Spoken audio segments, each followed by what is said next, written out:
Hello everyone, welcome to our Let's Play series of Tyranny. This is Colonel RPG as usual, and I'm very happy that you're chose to join me today as we get into the tent. Actually, what's the name of this tent? That is Marcus, no, that's Ash's tent, yeah. Into the tent of Graven Ash, and where probably the voices of Nerat is gonna be talking to him and berating him and just saying nasty things about him. You don't give these Oathbreakers enough credit. Even beasts can begin to see the patterns in your simpleton strategies, says the voices of Nerat. If there's any pattern to my strategies, it's one of relentless victory. The Tearsmen excel at deception, but falter at a fair fight. Probably explains why you surround yourself with them. Huh, but who's been more deceitful than your second Cairn? Than your second in command, Cairn? Has he? I actually met him before, he didn't seem too deceitful. And wasn't he the expert on siege warfare? Says the voices of Nerat. Man, that guy's punching his fists. He's really upset with this whole situation. What's your plan for dealing with the walls now? Standing pyramid? Says the voices of Nerat. How can we trust your rabble not to turn at this last moment? How many of your conscripts have family bonds to the Vendrian Guard? It is decided. The disfavored will take the vanguard of the assault. It is the only way to assure success before the edict comes to pass. Graven Ash's roar pulses your eardrums, his face reddening as he yells. Oh, you're so young. We can forgive you for being stupid. Without your Archon of Stone to bring down those walls, you're out of your element. Only the chorus has the numbers required to swarm the walls from all sides. We will lead the vanguard of this battle. The best the chorus could accomplish would be leaving a ramp-shaped pile of corpses propped up against the walls for my warriors to use. Their fortifications are not a concern. Even understaffed, my Earthshakers could breach the masonry in short order. Another brilliant idea. Cairn's cult is, we're sure, every bit as trustworthy and sane as the late Archon of Stone himself. You did notice the spire at the center of the citadel? Hard to miss it, being only the tallest thing on the horizon and such. Certainly your Earth mages won't do anything stupid like, say, breaking the spire's foundation. Oh. What could possibly go wrong? Yeah, well, without their leader, I'm not really sure if the Earth mages are even gonna go in. The voices of Nerat lazily twirls his scepter. He says, we love saying the name Cairn just to watch him squirm. Graven Ash had so much hair back before he met us. Really? Huh. Well, Cairn's culties were sure every bit as thirst-worthy. Yeah. Is Cairn... Wait a minute. Is he part of the Stone Earth Shakers? Yeah. Cairn is the reluctant leader of the Earth Shakers Guild. Yeah, this is the guy. Yeah, I forgot about his name. I was thinking of... I was actually thinking of... What did he say before? Yeah, of the guy outside, not Cairn. Or is the guy outside the Cairn? I don't know. What I'm gonna do here is I'm gonna try... I said this before, but I'm gonna reiterate. I'm gonna try and side with Graven Ash, and I'm gonna try to suck up to him as much as possible. He doesn't look like the kind of guy that is gonna use me for the sake of using me, where the voices of Nerat definitely will do that. So I'm trying to gain as much wrath from him as possible, and I don't really care about favor for them. I really don't want to insult Verse too much because I like her, or I guess my character likes her. I also like her from a character standpoint and a writing standpoint, but what's gonna happen is that I think she doesn't actually like the voices of Nerat too much, just because of the way she and him share basically that ability. Let's see what Graven Ash has to say about that. I trust them more than I trust your circus of rapists, sellswords, and turncoat tearsmen. Archon Ash turns his head and, upon seeing you in the tent, relaxes his posture. Tunon's Fatebinder has arrived. The war tent falls silent and all eyes turn to you, expectantly. So I could try to, bicker, or not bicker, but basically admoest them for this. I don't think that's gonna do any favor to anybody, although he's probably not gonna he's probably gonna like it a little bit more than he is gonna do, because he's mostly the real reason, I think, why this is going on. So let's see. Our Operation Echo Call Crossing and Triple Nettle Wilderness were successful. My mission is Echo Call Crossing with a little help from the disfavored. No. I was victorious in Echo Call Crossing and Triplet Nestle despite the constant ineptitude of the chorus. Let's go with that one, yeah. You dare call the chorus inept? Well, that's a half-truth at best. He knows what I'm up to. The Archon swats at the air with his scepter as growls, both male and female, rumbles from his mask. What does the scepter say? Trying to anger us, Fatebinder? He knows he can see right through us, but that's my objective. Or are you trying to win over Graven Ash by tearing us down? Yeah, that's actually, yeah. He knows his stuff. I need to kill this guy as much as possible. If I want to rise or something, I don't know. We assure you, little good will come of our rousing our ire. Ire? Now that we are all assembled, I want reports. The Scarlet Chorus was going to resolve the Oathbreaker presence in the Outer Valley. What became of that? Yes, what did become of that?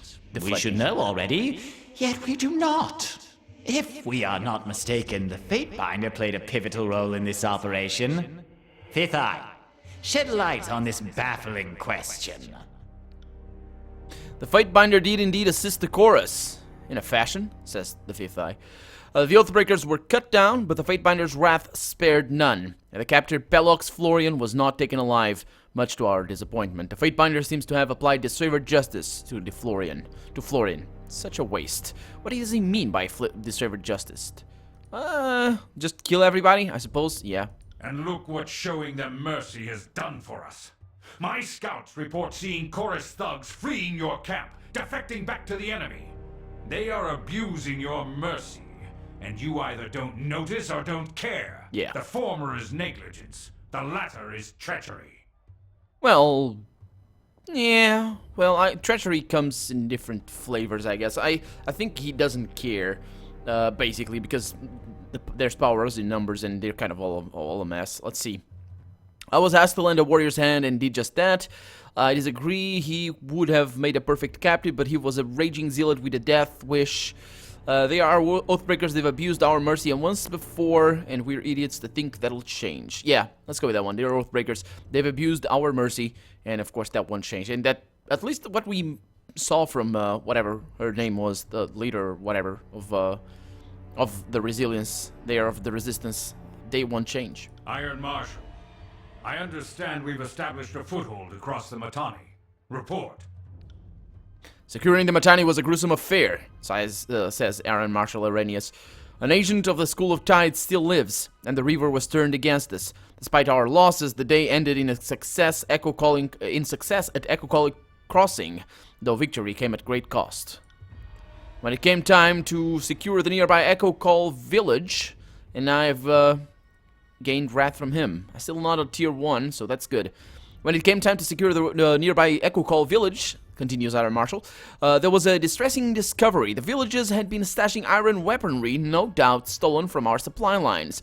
Commander Antio wished to burn the village, but the chorus disagreed, and Fatebinder backed their claim. Yeah. A few of them got away, but their leader, Captain Matani Sibyl, did not. Our spies tell us that she was one of the founding members of this insurrection. Her death will no doubt dishearten the Oathbreakers. One less noble scion of Apex with delusions of relevance. Good riddance. Have we forgotten why we marched south in the first place? Are we to rule over a sea of corpses? Have you any idea how difficult it is to tax dead people? Your treatment of the locals is short-sighted. We alone follow the commandments of the Overlord.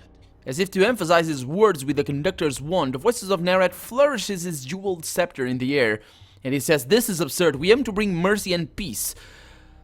Yeah, no. While Ash remains fixated on ruthless slaughter, we take the noble path of tolerance, acceptance, forgiveness towards the enemy, while the disfavored would happily see every tearsman in a grave or a cage, and yet we're seen as the wicked, troublesome one. Yeah, no.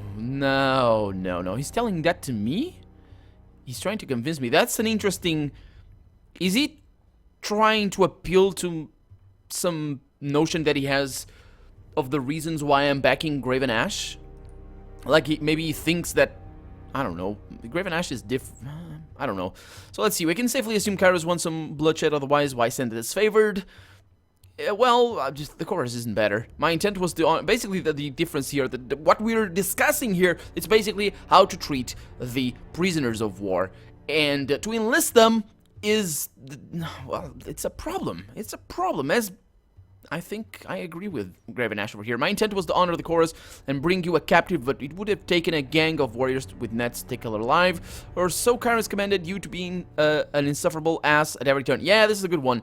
So, voices. Did Kairos command you to be an insufferable ass at every turn? If so, I mean, good job. If our mannerisms offend your sensibilities, dear Fatebinder, then good. We do not want or need your love. I am glad you don't. Kairos' Day of Swords approaches, and our allies in the disfavored in the court refuse to work with us. There is clearly only one reason for this. Graven Ash and Tunon have allied against us. You conspire to rob us of our deserved glory. He's losing his temper. Emerald-colored trails appear in the air as the Archon madly swings his scepter. Can he not see this? Can he not see what he's doing? Gesticulating with the growing rage. We see how it really is. You're all against us. Yeah, that really sounds like, especially with that word right there, he sounds like he's crazy. Which I wouldn't hold it against him, though. I mean, with all the voices and all that, in his head, I suppose. Let's see. If you two are unwilling to work together, let's see. Conspiracy, you're the one that has acted the fool this whole time. Yeah, most of the problems here could be avoided. I guess both sides were at fault, but he really doesn't hold. I think he didn't have the higher ground, even though I believe I could have seen his side of the story if I had sided with him from the beginning, which I haven't. So my character definitely doesn't see his side of the story. So enough bickering. We're running out of time. Let's bicker more, and he's gonna like me for that. He is gonna hate me for that. Let's go with that. Conspiracy, you're the one that acted the fool this whole time. Acted the fool? We've assembled tens of thousands of new disciples to our overlord. We may not act as severe and imperious as Graven Ash, but his job is merely to break things. The Scarlet Chorus has the much more difficult task of uniting these tearsmen to Kairos. How dare you belittle our work? Then the impasse is clear.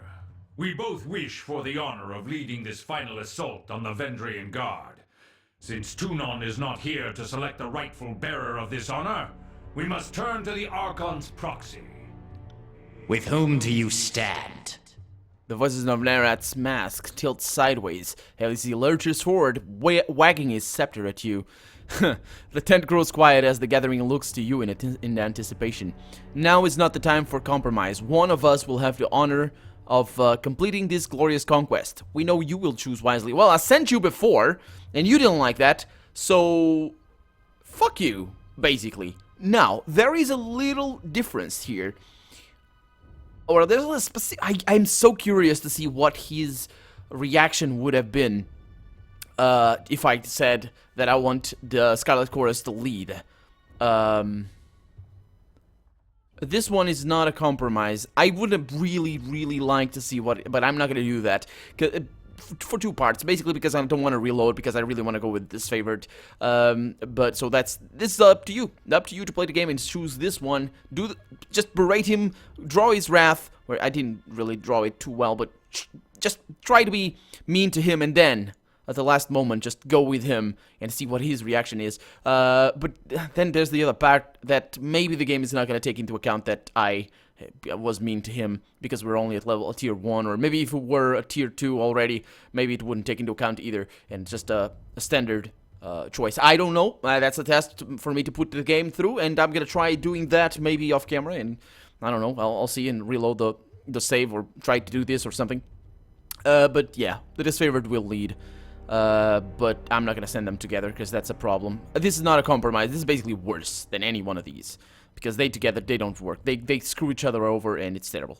You honor us, as I knew you would. You have made the right choice. The disfavored have stood at the forefront of battle since the first days of the war, and now we have the honor of winning this final battle. Graven Ash salutes you, his fist striking his breastplate in a thunderous clatter. That's it's actually badass. Our beloved chorus!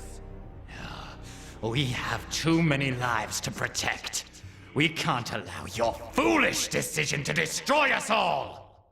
Oh, look at that. I'm already at tier 5 for favor with Graven Ash. Not really with, that's just with Graven Ash, not really with the, disfavored, though. A brilliant emerald green radiates from the Archon, and the chatter of a busy marketplace seems to fill the tent. The scepter he normally holds as a playful prop is now clutched as a bludgeon, ready to strike. No, we did not work so hard, only to be denied our rightful glory in the end. You will die with the disfavored. I will? Well, I guess we'll find out, won't we? But that's... he is not doing well. That is actually threatening the representative of the Archon of Justice. So that's treachery right there, I suppose. Treason? Treachery? It's treason. You would dare harm me and our guest from the court? Yeah. The air crackles with electricity as Graven Ash lifts his maul to strike. Oh, are they gonna kill each other? No! What?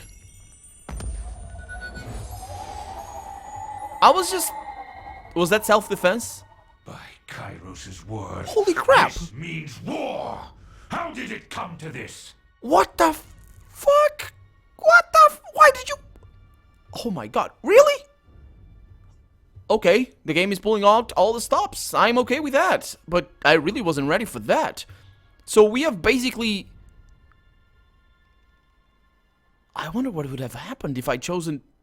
would they both survive? Oh my god, this game is awesome. So, let's see. Oh,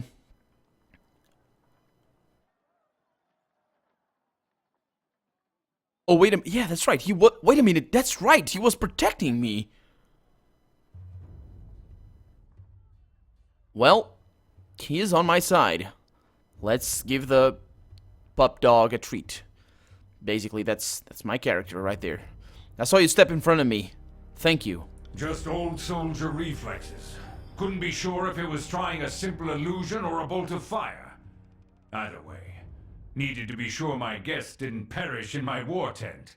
Wouldn't be able to live that one down. Holy crap. Are you sure you wish to go to war against the chorus? What other choice am I given? It is clear the voices of Narat would endanger all of us out of vanity.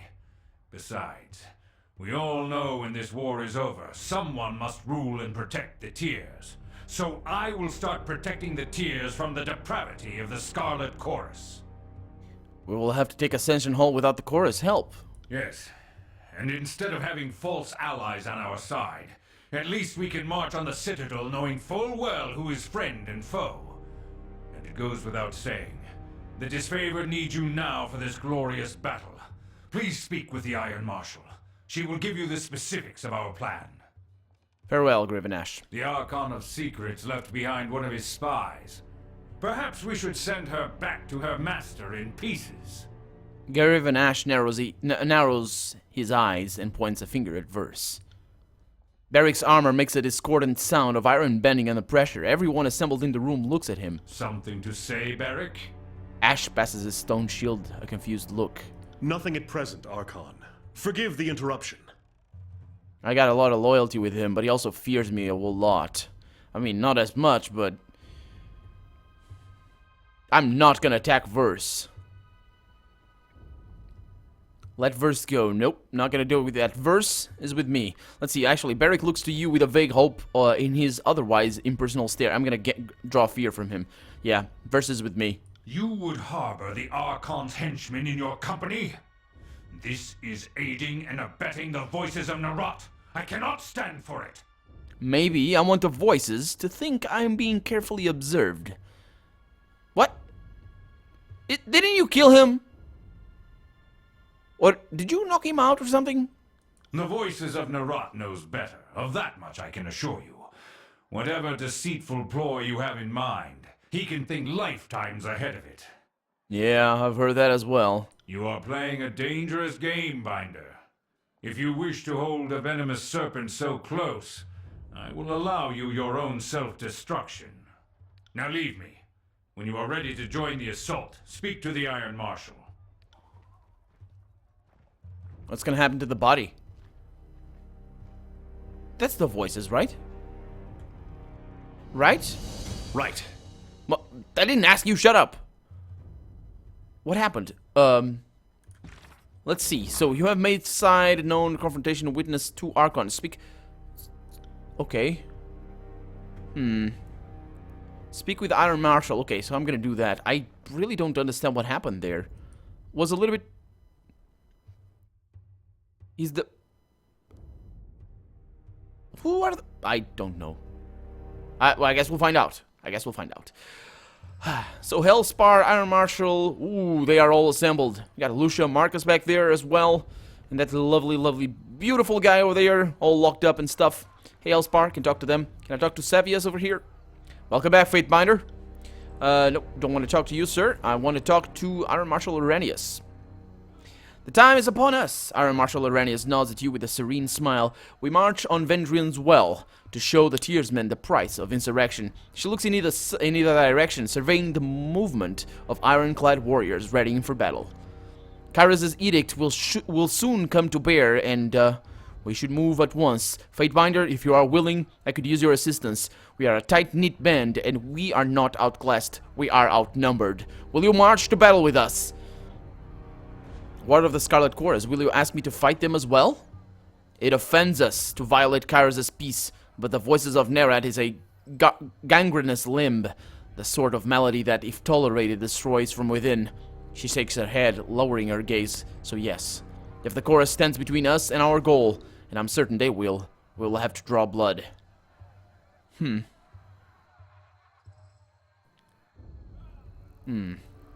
There's no point in saying that I'm not amused. I will join you for this battle, even if we have to spill some chorus blood.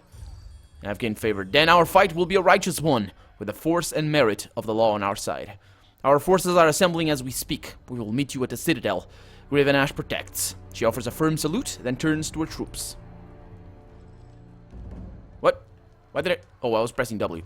That's why I went up. So I gained a bunch of experience, divided among their skills. Okay, that's... Sure. And I have trainers back here. I can't really level up, so we should be okay. Yeah, we haven't leveled up in a while, so we should be totally fine. Let's see, Pentibor, are you the one? What might I do for you? Something... Yep, yeah, it's for the wares. Let's sell some of our stuff over here. Go over there, sell our weapon. Yeah, we don't really have anything too extraordinary to sell, so it doesn't really matter. I'm not gonna buy anything either. I'm not particularly a big fan of the itemization of both Pillars of Eternity and this game. It's kind of... Can't do that. It doesn't really force me to buy too often, and I would like that. But yeah, well, it's just small incremental upgrades. That's the thing. So I'm not gonna waste too much time buying things. So let's see. What's our objective? So we have Vendrian's Well, Forged by Iron, find the iron located somewhere in Echo Call. We haven't done that yet? Huh. So I need to meet the favorite at the Citadel. So let's go to Echo Call, see if we can do that. We have plenty of time, so we should be totally fine on that regard. I think we really did well in not sleeping too often. Try to talk At to your her. service, Fatebinder. What do you need? What do you think of those who defy Kyrus' authority? The Tearsmen can either fight or submit to Kyrus' peace, she says, and only one of those options captures my interest. I suppose I appreciate when they go down fighting. If they did otherwise, I would need to find another excuse to flay them. They need to understand, whether we unify the Tears under a shared banner or at the bottom of a mass grave makes little difference to you, me, or Kyrus. Well, that's an interesting point of view of the conquest. Well, it's a pragmatic one anyway. The Scarlet Chorus caught onto the idea at the beginning of the campaign. If no one objects that we're here to carve a bloody path for gain and amusement, then by all accounts, that is our purpose. Besides, unification is such a vague concept that Kyrus allows the disfavored and the chorus to interpret it as they will.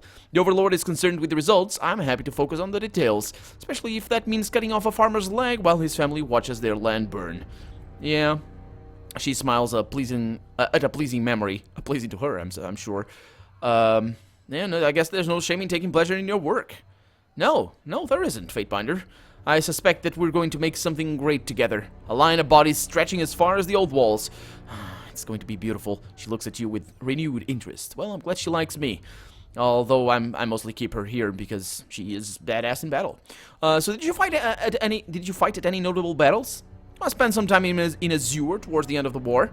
Beastmen ripped my unit apart. We thought they might be working under Karen's orders, but we never found out for sure. Really? Huh. Okay, let me change the subject then. So you learned a thing or two about finding the Scarlet Chorus? Care to do the duel? Oh, really? I don't want that for right now. I think I still need to talk to her about other things, like... Let's see, we still have time in the episode, so... let's see... How is that you picked? So I ask her this... and I can go back, tell me... The Scarlet Chorus is most... Yeah, go... there it is. I knew I was missing something. Tell me about the Three Whispers, your sister. She was calm as the surface of a pond, and light on her feet. More than one foe tripped and fell on their own blade due to Whispers' crazy footwork. She lets her gaze slip away from you as a fleeting moment of sorrow steals her attention. What about Red Geyser? A one-woman siege breaker. She would launch herself at her foe like a battering ram. Not even its favorite phalanx could have withstood that dumb, suicidal wench. Kyrus' eyes, but she was something to behold. Okay, what about Seeking Sheath? Now, the girl could pass a spear through 12 rings from the far side of a battlefield. Kyrus helped any foes who approached her marching single file. She made a game of spitting as many soldiers as possible on the same javelin. That's called spitting? Huh, that's interesting. What do you need to know? So not really anything else, I don't think. Back to my questions about the Scarlet Chorus. What do you need to know? And I want to ask about our travels. What did you have in mind? So, what do you think of our travel companions? Anyone in particular? She asks. What about Barrick?